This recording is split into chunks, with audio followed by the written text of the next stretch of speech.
Okay, so I'm here on the home screen for Google Meet, and I'm going to start a meeting.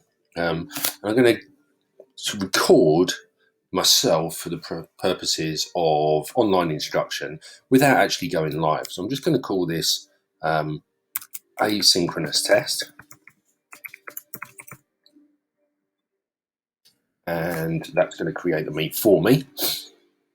I'm going to join that, and I'm not going to add any other people to that. I'm going to make sure it's just me in here, and that's going to give me the opportunity to basically say whatever I want to say and share my screen without having to interact with other people at the same time. If I come down to the bottom here, I've got the option to record the meeting, which is what I'm going to do. And what that will do is that will record this meeting. As soon as it starts, it will make a recording. There we go. So this will be the recording of this tutorial session, and at the end of it, probably about 15 minutes later, I'll get an email into my inbox to let me know that the video is ready, and I'll also get a copy of the transcript of anything that goes in the chat box. So if I put any links or anything like that in here, they would also be pulled through into a Google document. And they all go into a folder in my Google Drive that's called Meet. So really straightforward. So when I'm recording in a video, obviously I can talk, I can gesture, obviously make sure that I've got a non-distracting background, but I can also share my screen. So if I go to present now, I can share my entire screen or a particular window.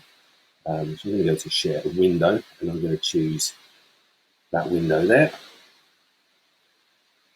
And as you can see, it tells me that I'm presenting.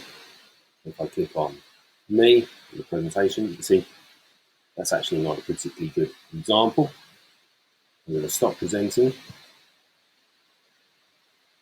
I'm going to make sure now that I'm going to go for the entire screen. Select that. And there we go, there's me presenting my screen. And then I'm in a position to be able to share whatever I want to share. So I can go to, for example, YouTube, and I can decide whether I want to share anything in particular. I could share a video. Equally, I can go to Google Classroom. I can show anything I want to from that perspective. And that works with any website and any number of screens as well. So if I open another tab and we want to look at, for example, the space station, obviously all of this is happening live on screen while we're demonstrating. So we might be able to put up an image of the space station and be able to talk people through what we're actually looking at.